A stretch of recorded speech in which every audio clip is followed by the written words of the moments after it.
Hello everyone, welcome to Ikohipat. সকলোকে এটি নতুন ক্লাছলৈকে স্বাগতম জনাইছো। সকলোৱে হয়তো যোৱা কালি সেই হিমন্ত বিশ্ব শৰ্মাৰ ফেচবুক লাইভটো দেখিছে। আৰু যিসকলে দেখা নাই সকলোকে এবাৰ দেখাও বিচাৰিছো। এবাৰ প্ৰথমতে ভিডিঅটো চাই লওক, তাৰ পিছত আমি আৰম্ভ কৰিম আমাৰ এই ক্লাছটো। ওকে? যুৱক যুৱতী সকলে অপেক্ষা কৰি আছে। মই এটা কৈ যাম, সকলো যুৱক যুৱতীয়ে নিৰ্বাচিত যুৱক যুৱতী সকলে মনোযোগেৰে শুনিব। অহা 6 তাৰিখে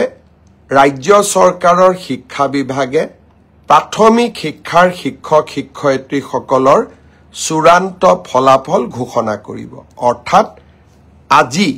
এই ঘোষণা কৰাৰ প্ৰক্ৰিয়া সমাপ্ত হ'ব। 9 তাৰিখে আকৌ এবাৰ মই কৈছো যে 9 তাৰিখে আমি প্ৰাথমিক বিদ্যালয়ৰ শিক্ষক শিক্ষয়িত্ৰীসকলক নিয়োগ পত্ৰ প্ৰদান কৰিম। তাৰ পিছতে আমি নৱেম্বৰ মাহৰ ভিতৰতে পুলিচ কনিষ্টবল সকলক নিযুক্তি দিয়াৰ ব্যৱস্থা কৰিম। পুলিচ কনিষ্টবল সকলক নিযুক্তি দিয়াৰ পিছদিনাখনেই আমি অন্তত আৰু 4000 আৰক্ষী পদৰ বাবে আবেদন পত্ৰও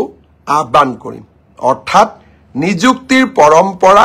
আমি চলাই ৰাখিম, যাতে অসমৰ যুৱক যুৱতী কেতিয়াও আশাহত হ'ব নালাগে। এডিআৰই তৃতীয় বৰ্গ আৰু চতুৰ্থ বৰ্গ এই পৰীক্ষাৰ এটা প্ৰক্ৰিয়া আছে। ৰিজাল্ট দিয়াৰ পিছত আমি লটাৰী বা ৰেণ্ডমাইজেশ্যনৰ জৰিয়তে ডিপাৰ্টমেণ্টসমূহ আবণ্টন কৰিব লাগে। ডিপাৰ্টমেণ্টসমূহ আবণ্টন কৰাৰ পিছত ডাইৰেক্টৰেটবিলাক আবণ্টন কৰিব লাগিব। আৰু ডাইৰেক্টৰেটবিলাক আবণ্টন হোৱাৰ পিছত আমি তেওঁলোকক ইণ্ডিভিজুৱেল পোষ্টিং দিব লাগিব। এই প্ৰক্ৰিয়াটোত 30টা দিনৰ প্ৰয়োজন হয়। মই আগতেই কৈছো, যোৱা মাহত আমি কোনেও কাম কৰিব পৰা নাছিলো। মই চেষ্টা কৰিছো নৱেম্বৰৰ শেষত নহলে ডিচেম্বৰৰ প্ৰথম ভাগতে এডিআৰইৰ চতুৰ্থ আৰু তৃতীয় বৰ্গৰ আমি নিযুক্তি পত্ৰসমূহ বিতৰণ কৰিম। প্ৰক্ৰিয়াটো চলি আছে, প্ৰক্ৰিয়াটো চলিব দিয়ক, কাৰণ এই প্ৰক্ৰিয়াটো স্বচ্ছ হোৱাৰ প্ৰয়োজনীয়তা আছে। এইখিনি সময়ৰ মাজতে আমি পোষ্ট গ্ৰেজুৱেট আৰু গ্ৰেজুৱেট টিচাৰৰো নিযুক্তিৰ কাম হাতত ল'ম। আপোনালোকে দিয়া অপশ্যন অনুসৰি আপোনালোকক যাতে আমি নিযুক্তি দিব পাৰো, তাৰ বাবে শিক্ষা বিভাগে ইতিমধ্যে কাম হাতত লৈছে। মই খুব সোনকালে আপোনালোকক নিযুক্তিৰ তাৰিখটো জনাম। স্বাস্থ্য বিভাগৰ নিযুক্তিও এই মাহতে আমি প্ৰদান কৰিম। চাহ বাগিচাৰ সমাজখনৰ বাবে আমি 3% এইবাৰ চৰকাৰী চাকৰিত আৰক্ষণ কৰিছিলো। গোটেই কেইটা নিযুক্তি দিয়াৰ পিছত আমি চাহ বাগিচাৰ যুৱক যুৱতীসকলক পৃথকে 3% উত্তীৰ্ণ হোৱা যুৱক যুৱতীসকলক নিযুক্তি পত্ৰ প্ৰদান কৰিম। অৰ্থাৎ অহা 9 তাৰিখে আমি চাহ বাগিচাৰ যুৱক যুৱতীসকলক বাদ দি সকলোকে আমি নিযুক্তি দিম। গোটেইখিনি নিযুক্তি পত্ৰ আমি একেলগ কৰি ডিচেম্বৰ বা নৱেম্বৰ মাহত সকলো চাহ বাগিচাৰ যুৱকক গুৱাহাটীলৈ মাতি আনি আমি একেলগে নিযুক্তি দিম, যাতে ই সমাজখনত এটা সচেতনতাৰ সৃষ্টি কৰিব পাৰে। অৰ্থাৎ মই উত্তীৰ্ণ হোৱা যুৱক যুৱতীসকলক অনুৰোধ কৰিম যে আমি নৱেম্বৰ মাহ আৰু ডিচেম্বৰ মাহৰ প্ৰথম ভাগতে আমি নিযুক্তিৰ প্ৰক্ৰিয়া সম্পূৰ্ণ কৰিম। আপোনালোকে আমাক নিশ্চিতভাৱে সহযোগ কৰি যাব। ওকে, তো সকলোৱে দেখিলে ভিডিঅ'টোত কি কৈছে। মই একচুৱেলি এইটো মই এতিয়া দেখাব মন গৈছে। মই কেইদিনমান আগতে এটা ক্লাছ কৰিছিলো, য'ত মই কৈছিলো যে আকৌ নতুন নিযুক্তি আহিব, আৰু সেইটো কথাত বহুতে কমেণ্ট বক্সত লিখি দিছে নাহে আৰু পঢ়ি লাভ নাই, আৰু এক্সাম নোলাই, কেতিয়াও এক্সামৰ আশা বাদ দিলো, তেনেকুৱা ধৰণৰ কথা বহুতখিনি ওলাইছিলে। কিন্তু অলৰেডি আমাক মেনশ্যন কৰিলে এতিয়াও 2 ওলাব যে যদিও কৈছে এইখিনি ভেকেঞ্চি আহিব, এই যে 4000+ ভেকেঞ্চি আহিব বুলি কৈছে, ষ্টিল বহুতৰ এনেকুৱা ডাউটছ আছে এই ভেকেঞ্চিটো আহিব 2028-ত। তেনেকুৱা ধৰণৰ দুই এজন ওলাব যোনে ক'ব 2028 আহিব এইবাৰতো নাহে তাৰে পিছতো নাহে তেনেকুৱা টাইপৰ মানসিকতাও আছে দুই এজনৰ কিন্তু আমি সেইবিলাক একদমেই ইগনোৰ কৰিব লাগে যদি তোমালোকে ভাবিছা যে মই এইবাৰ চাকৰিটো ল'ম যদি তোমালোকে অকনমান নিজৰ ওপৰত নিজক লৈ পেলাই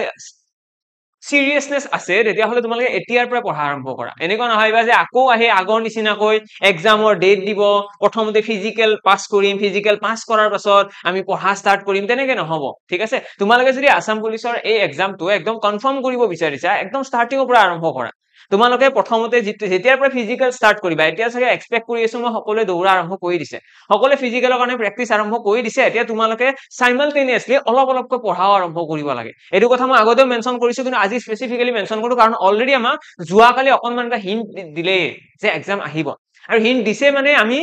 এইটো বস্তু ইগনোৰ কৰিব নোৱাৰো আমাৰ ধৰিলো আৰু এমাহ ডেৰ মাহৰ ভিতৰত আমাৰ যিখিনি অলৰেডি চাকৰি পাইছে সিহঁতক এপইন্টমেন্ট লেটাৰ দি দিব তাৰে পাছত আমাৰ কি হ'ব নতুনকৈ প্ৰসেস ষ্টাৰ্ট হ'ব অৰ্থাৎ তাৰে আৰু 2 মাহ ধৰি লোৱা 3 মাহ এটা তোমালোকৰ হাতত এডিশনাল সময় আছে যিসকলে এতিয়াৰ পৰা ষ্টাৰ্ট কৰিব সিহঁতৰ সাকসেস হোৱাৰ চান্সেস আৰ ভেৰি হাই যদি কোনোবাই জাস্ট নোটিফিকেশন ওলাইছে তাৰ পিছত দৌৰা আৰম্ভ কৰিছে দৌৰাত সাপোজ পাস কৰিলে ৰখি আছে ৰিজাল্ট দিয়ক দৌৰাত পাস কৰা ৰিজাল্ট আহিল তাৰ পিছত মাজৰ সময় দিব মাত্ৰ এমাহ বা 2 মাহ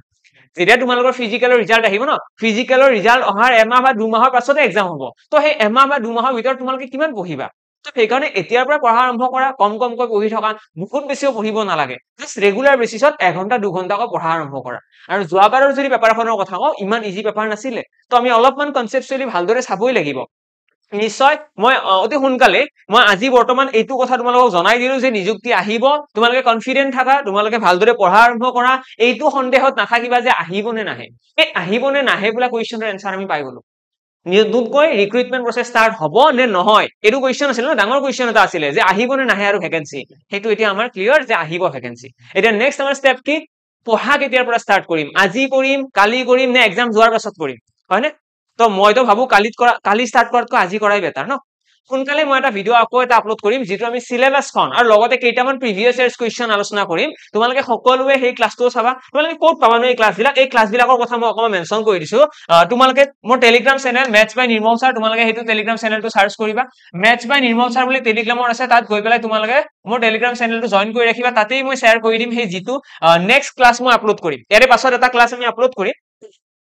যেটো ক্লাছত আমি ডিসকাশন কৰিম আমাৰ প্ৰিভিয়াস ইয়াৰ্স কোৱেশ্চন আৰু লগতে প্ৰিভিয়াস ইয়াৰ্স কোৱেশ্চন পেপাৰ আৰু লগতে আমাৰ কেনেকুৱা সিলেবাস হয় বা সিলেবাসটোত কোন কেইটা চেপ্টাৰৰ খুব বেছিকৈ পঢ়িব লাগিব কোন কেইটা চেপ্টাৰ পঢ়িয়ে আমি এক্সামটো ক্লিয়াৰ কৰিব পাৰিম লাষ্ট ইয়াৰৰ কাট অফ কিমান আছিল তো গোটেইখিনি বস্তু আমি সেই ভিডিওটোৰ আলোচনা কৰিম আজিৰ কাৰণে আমি এটা ডাঙৰ কোৱেশ্চনৰ এনসাৰ পালো যে ৰিক্ৰুটমেন্ট প্ৰসেসটো হ'ব নে নাই তো এতিয়া আমি কম কি ইয়েস হ'ব আৰু হ'বগৈ আছে মানে আমি পঢ়িব লাগিব আমি নপঢ়াকৈ এনেও এক্সামটো ক্লিয়াৰ কৰিব নোৱাৰো তো সেই কাৰণে এতিয়াৰ পৰা পঢ়া আৰু লগতে ফিজিক্যাল ফিটনেসটো বহুত বেছি ইম্পৰ্টেন্ট এনেকুৱা নহয়বা যে অকল পঢ়ি থাকিলো তোমালোকে যদি ফিজিক্যাল ফিটনেস টেষ্ট যোনটো আছে পিইটি সেইটো যদি তোমালোকৰ ক্লিয়াৰ নহয় তেতিয়াহলে হয়তো তোমালোকে ৰিটেনলৈকে গৈয়ে নাপাবা আৰু যদি কোনোবাই এসআই সাব ইন্সপেক্টৰ হোৱাৰ সপোন দেখি আছে তোমালোকৰ কাৰণে প্ৰথমতে ৰিটেন এক্সাম আহিব আৰু এসআই ৰিটেন এক্সামৰ পৰীক্ষাটোৰ মই এটা জাস্ট কথা তোমালোকক ক'ব বিচাৰো এসআই এটা একলতা এনেকুৱা এক্সাম যেটো টাফনেস লেভেল মইতো পাৰ্সোনালি বিলিভ কৰো এডিআৰিতকৈ ওপৰত এসআই কোৱেশ্চন বিলাক এডিআৰি কোৱেশ্চনতকৈ ওপৰত থাকে আৰু এসআই ভ্যাকেন্সি কম থাকে তো cut off to maximum time high যায় অৰ্থাৎ এটলিস্ট 75 মাৰ্কস তো কাট অফ যায় বাৰু এইবিলাক কথা আমি আজি আলোচনা নকৰো আমি এইবিলাক কথা নেক্সট যেটা ক্লাস এটা কৰিম তাতে আমি কাট অফ লগতে সিলেবাস লগতে প্ৰিভিয়াস ইয়াৰ্স কোৱেশ্চন লগতে ইম্পৰ্টেন্ট কোৱেশ্চন ইম্পৰ্টেন্ট চেপ্টাৰস বিলাক আমি গোটেইখিনি কথা আলোচনা কৰিম গোটেইখিনি ডিটেইলস পোৱাৰ কাৰণে এতিয়াই তোমালোকে মোৰ টেলিগ্ৰাম চেনেলটো জয়েন কৰি ৰাখিব পাৰা নহলে এই চেনেলটো ই কুহিপাত চেনেলটো তোমালোকে আকৌ এবাৰ ভিজিট কৰিবা আজি বা কালিৰ ভিতৰতে তোমালোকে হেতু ভিডিও পাই যাবা আমি গোটেইখিনি এনালাইজ কৰিম আৰু সোনকালে আমি পঢ়াও আৰম্ভ কৰি দিম ইউটিউবত ফ্ৰী ক্লাसेছ আহিব লগতে এপত আমাৰ ক্লাস ষ্টাৰ্ট হ'ব গোটেইখিনি বস্তু ষ্টাৰ্ট হ'ব লগ পাম সকলোকে ক্লাছত লগতে যদি কাৰোবাৰ কিবা ডাউট আছে কিবা যদি সুধিব বিচাৰিছা যে আসাম পুলিচ এক্সামটো একচুয়ালি হয় কি যদি 1-to-1 তোমালোকে মেন্টৰশ্বিপ বিচৰা তোমালোকে ডেসক্ৰিপচনত এটা লিংক পাই যাবা গুগল ফৰ্ম হেখন ফিল আপ কৰি পেলাই সাবমিট কৰিবা তাতেও তোমালোকে কল কৰি পেলাই গোটেইখিনি জনাই দিয়া হ'ব ঠিক আছে লগ পাম সকলোকে অন্য এটি ক্লাছত আজিৰ কাৰণে ইয়াতে সামৰিছো থ্যাংক ইউ